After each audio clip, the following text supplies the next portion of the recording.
Programa Fé Perfeita. Não haverá outro Calvário a resgatar sua vida.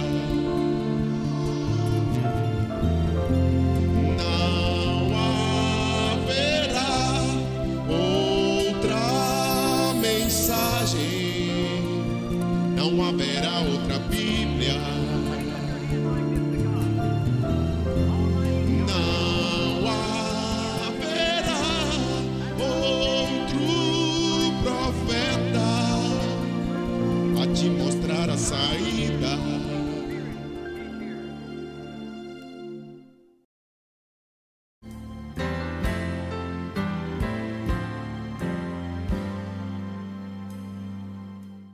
É um privilégio muito grande poder entrar na sua casa, no seu estabelecimento, poder falar com você de coração para coração sobre as grandes verdades da Bíblia Sagrada.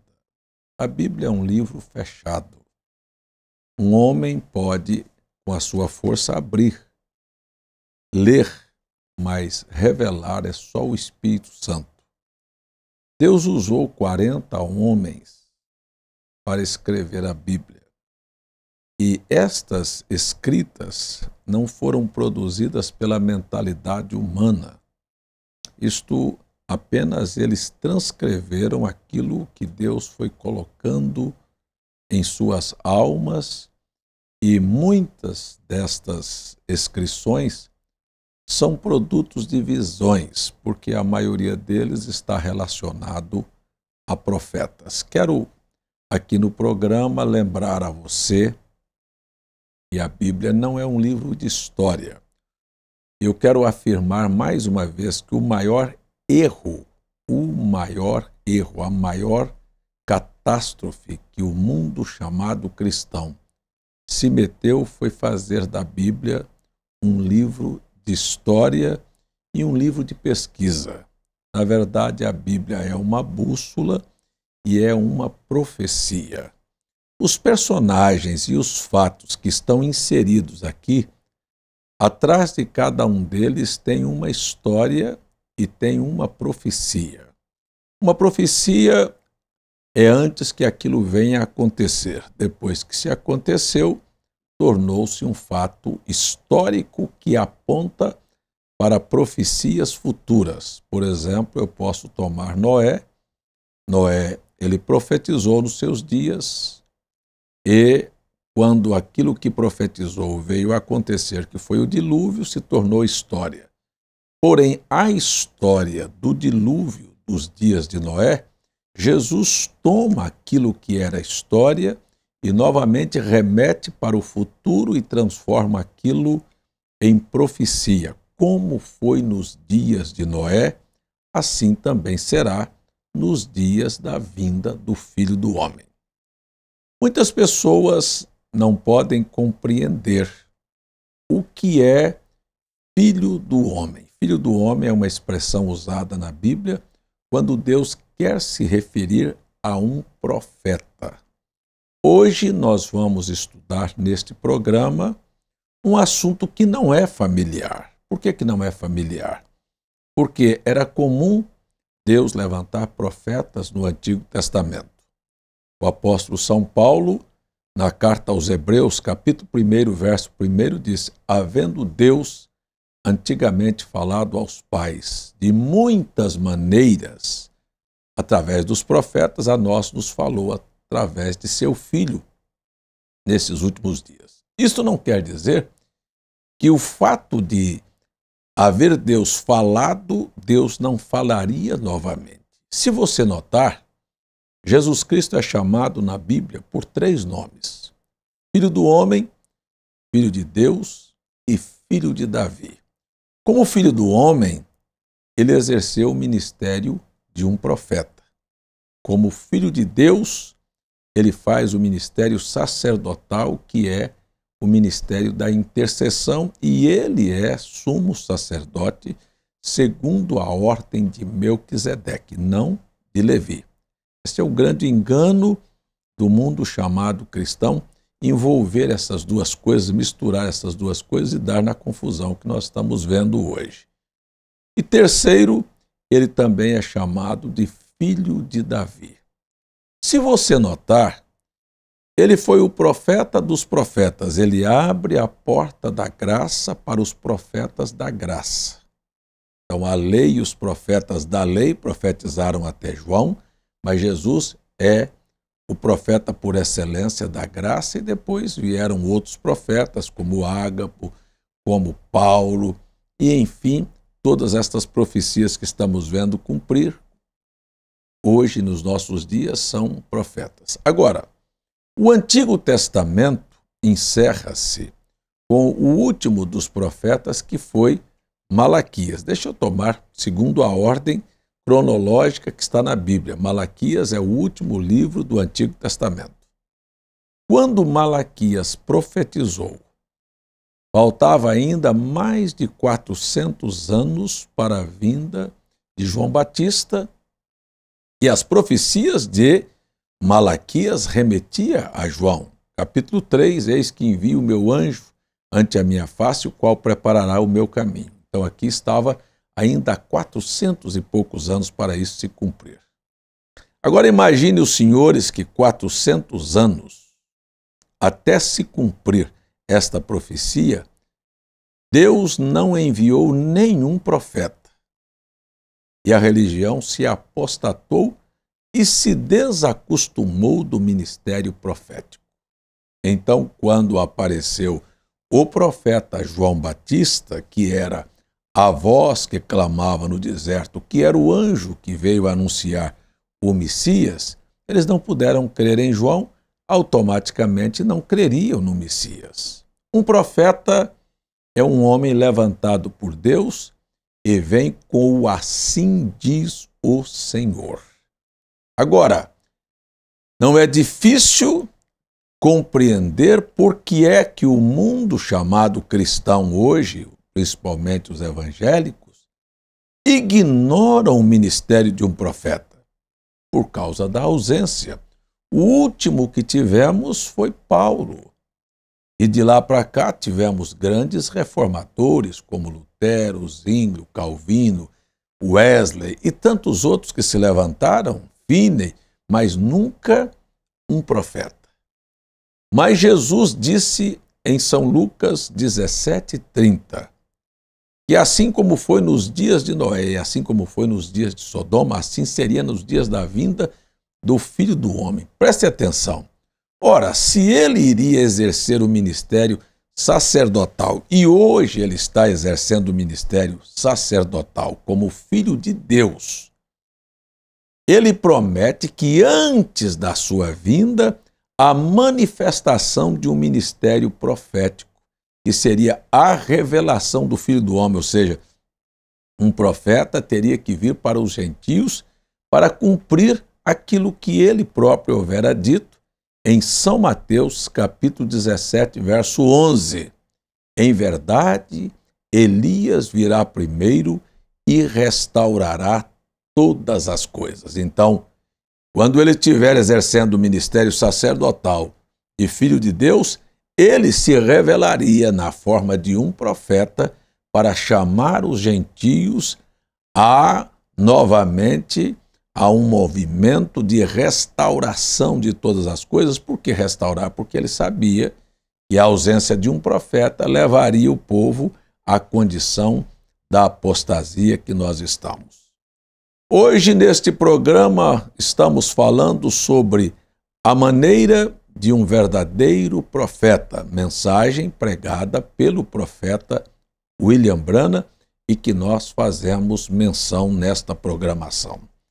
No capítulo 3 do livro do profeta Amós, ouvi esta palavra, que o Senhor fala contra vós, filhos de Israel, contra todas as famílias que fiz subir da terra do Egito, dizendo: de todas as famílias da terra, só a vós vos tenho conhecido, portanto, eu vos punirei por todas as vossas iniquidades.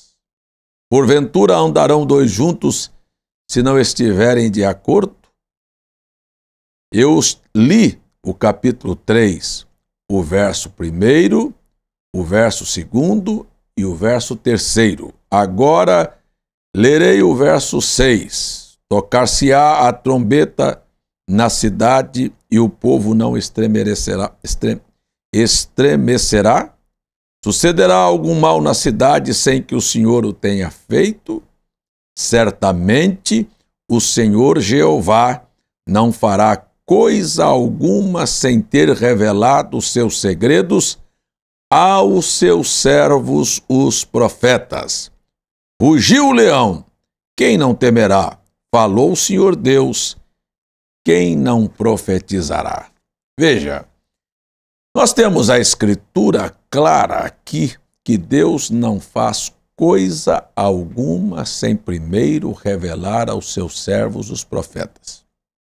Em outras palavras, Deus não poderia chamar a esta geração a julgamento sem lhes dar uma advertência. Esta é a razão, talvez você não entenda, de existir este programa. Este programa, ele é como a Bíblia.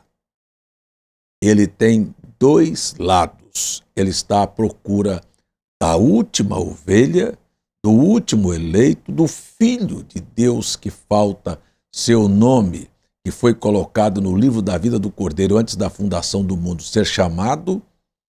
Ele tem esta finalidade, mas também tem o outro lado, que é trazer uma mensagem de condenação. Condenação porque é uma advertência.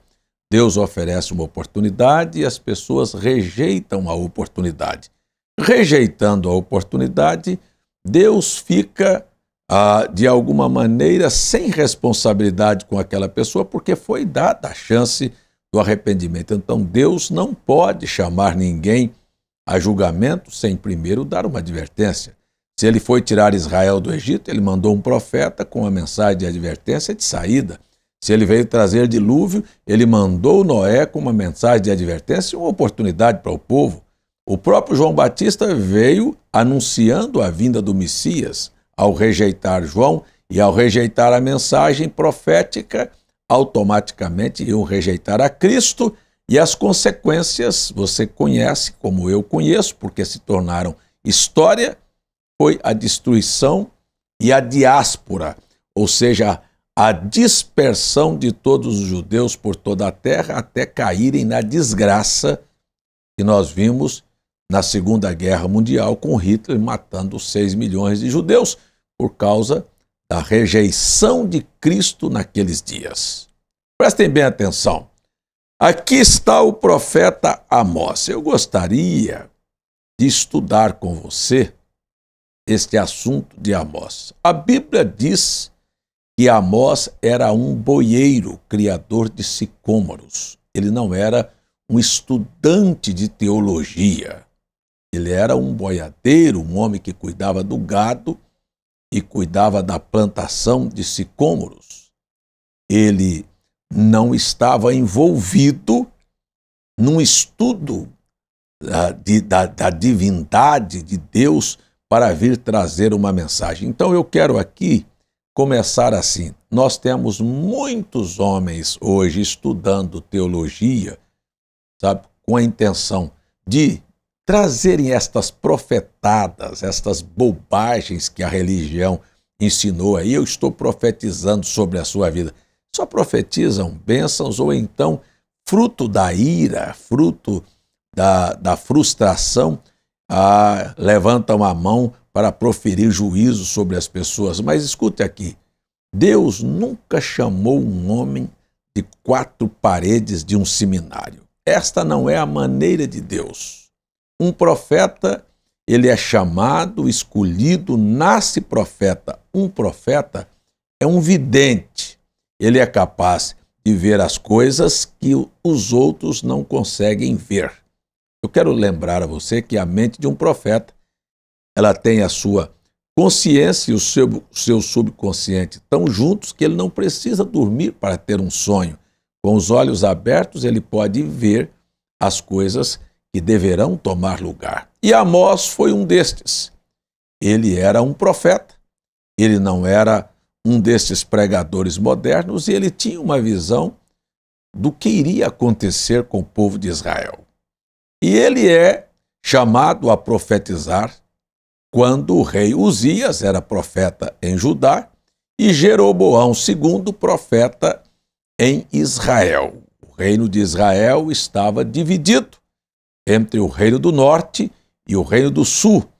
2 tribos no reino do sul, com a casa de Judá, Judá e Benjamim, e 10 tribos no reino do norte, formando Israel. Israel, sua capital era Samaria, e o reino de Judá, capital Jerusalém. Vou repetir, Jerusalém com o rei Uzias e Israel com o reinado de Jeroboão, que deu sequência àquele reinado. Muito bem, Deus é inimigo de política.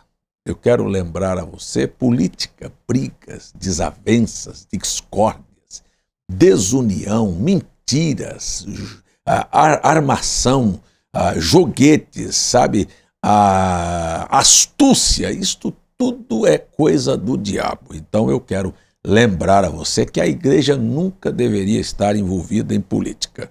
Mas houve uma cisão, um rompimento, e a casa de Israel foi dividida em 2 partes.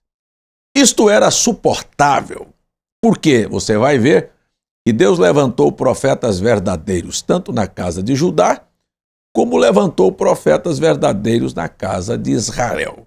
Mas o reinado de Samaria, todos nós conhecemos que o único lugar que Deus escolheu para a adoração era Jerusalém e não Samaria.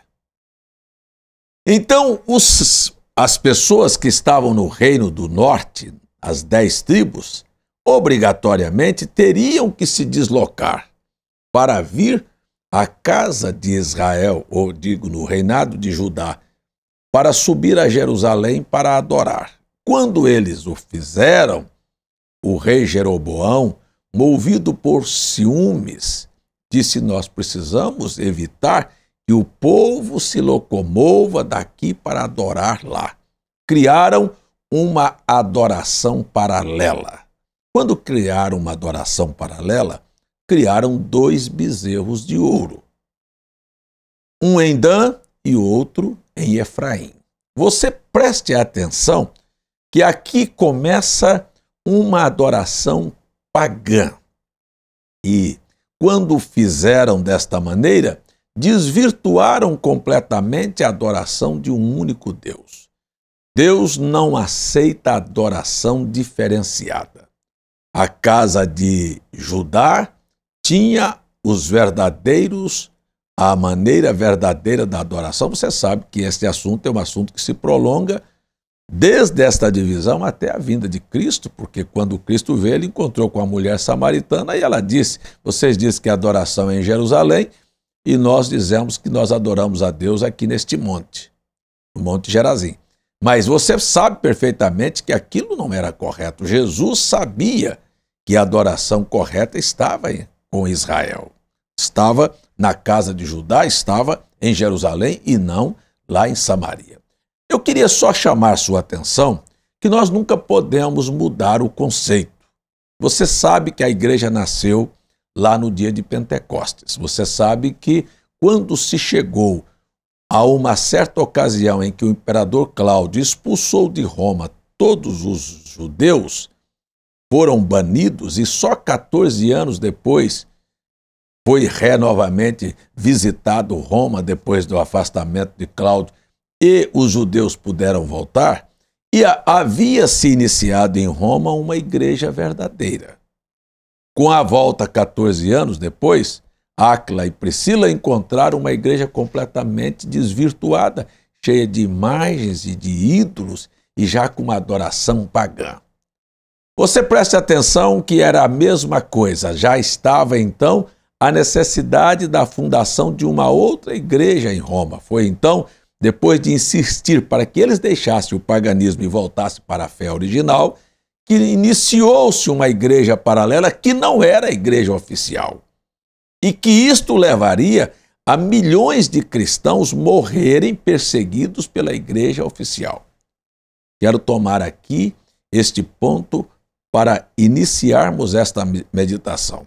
Ora, se você prestar atenção, o cristianismo oficial, que foi tornado e foi chamado lá no quarto século de catolicismo, ou católicos, eram aqueles que criam em três pessoas na divindade. Esta divindade havia sido discutida e formalizada como dogma da igreja em 381, mas discutida em 325 em Nicéia. Você vê que o paganismo entrou da mesma maneira que Jeroboão criou bezerros de ouro, que era um ídolo pagão. Você vai ver que dividiram Deus em três pessoas. Você que está em casa, por favor, sem nenhum fanatismo religioso, pegue o dicionário da língua portuguesa, pegue o dicionário de Aurélio e, por favor, olhe o que ele diz que é trindade. É uma divindade tríplice das religiões pagãs. É uma monstruosidade. É construir Deus num corpo com três cabeças. Quando eles dizem três pessoas numa só, três pessoas são três seres. Isto é um absurdo, é uma aberração, é uma ignorância. Mas isto é paganismo. Da mesma maneira que bezerro de ouro é paganismo. E lá, em 381, o imperador Teodósio X disse que quem não aceitasse a adorar as três pessoas, este monstro que é esta doutrina, deveria ter seus bens confiscados, deveriam ser punidos, deveriam ser mortos, deveriam ser banidos, porque a justiça divina estaria fazendo aquilo com eles. Foi a mesma coisa que aconteceu no reinado de Jeroboão. Deus levantou o profeta Amós nesta época e ele vem movido, ele nasceu em Tecoa, próximo da cidade de Belém, vem a Samaria. Que diferença de um profeta com um dos pregadores modernos dos nossos dias. Um profeta, ao visitar Samaria, quando ele subiu e viu do alto Samaria, seus olhos se tornaram miúdos e ele não pôde ver a beleza que reluzia daquela cidade. Ele viu o pecado, a idolatria, a imoralidade, a injustiça que se cometia. É por isso que um profeta sempre vem quando as coisas estão má, quando as coisas não vão bem, quando a perversão na religião, na política e na sociedade estão acontecendo. Então aquele profeta apareceu, seus olhos se tornaram miúdos. Se você trouxesse hoje um evangelista numa cidade como João Pessoa, como Brasília, como Nova York, como Dubai, como esses lugares no mundo, seus olhos se encheriam da glória, que beleza, que fascinação. Quantas luzes, vá para Paris, hein? E quantas coisas estão na mente dos pregadores modernos. O que você quer para vir fazer uma campanha? Um bom hotel de luxo, um resort na beira de uma praia, um momento de descanso, de lazer, um salário, um cachê, isto é o que eles cobram, uma passagem aérea, uma coisa desta natureza? Não. Ali estava um profeta, seu cabelo grisalho, sua barba grisalha, o sol lhe queimando a pele, seus olhos miúdos, ele não viu a fascinação, a beleza das praias, ele não viu a beleza de Samaria, ele viu o pecado. O que você vê na cidade hoje? Há alguma coisa atrativa nas metrópoles, nas grandes cidades do mundo? Há mulheres seminuas. Isto é sinônimo de adultério. Há homossexuais e lésbicas. Isto é sinônimo de sodomismo. O que nós temos hoje nas ruas e nas igrejas, mulheres seminuas, pintadas, isto é jezabelismo, isto é tentar conquistar profetas à custa de pinturas e dizer que isto é de Deus. O que falta hoje, nos nossos dias, são homens de Deus, profetas que têm coragem de vir para condenar o pecado. Não há beleza nenhuma na religião, não há beleza nenhuma na política, não há beleza nenhuma na sociedade. No reinado de Jeroboão, eles haviam prosperados. E quando se tem prosperidade, isto é sinônimo de perversão. A religião, com a grande soma de dinheiro como prosperaram, ela se perverteu. Tanto o catolicismo quanto o protestantismo. A política, por causa do dinheiro, veja aí a Operação Lava Jato, que você está vendo o que é que vai acontecer com a política. E quando as famílias deixam de comer ou saem da miséria e deixam a miséria para trás e começam a comer, vamos dizer, um cuscuzinho e ter uma motozinha, um dinheirinho, a perversão chega também. Quando não se tinha nem cuscuz básico, não se tinha preservativo nas escolas, não se tinha vacinas de HPV e não se tinha um programa educacional tentando mostrar às pessoas que questão de sexo é opção. Não, sexo você nasceu definido ou para ser homem ou para ser mulher. Isto tudo é perversão, mas isto tudo é sinônimo do acompanhamento da prosperidade que vem com uma desculpa de direitos humanos e vem com uma desculpa de direito dos povos que você tem opção para fazer o que quer. Deus sempre mandou um profeta para condenar estas coisas. Está condenado o sistema religioso, está condenada a condição da sociedade, está condenado as autoridades que estão arbitrando contra a palavra de Deus. Você não pensa que este mundo está reservado coisas boas para eles. Eu não posso vir aqui dizer que nós temos um futuro brilhante. A Bíblia diz que este planeta vai virar uma bola incandescente. Se você não acredita, não existe nação unida que possa manter o povo distante de uma explosão atômica. A Terceira Guerra Mundial é uma coisa iminente, é uma coisa certa, como você me vê e me ouve. Só tem uma coisa que eu gostaria de dizer a você: antes que isto aconteça, Deus vai tirar um povo aqui da terra. E é por isto que eu estou dizendo que ainda dá tempo para você se arrepender.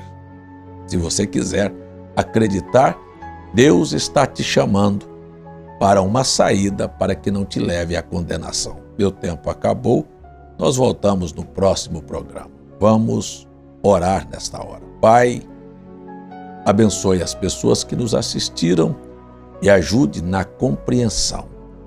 E abra os olhos do entendimento para que possam ver o que está pela frente. Em nome de Jesus Cristo. Amém.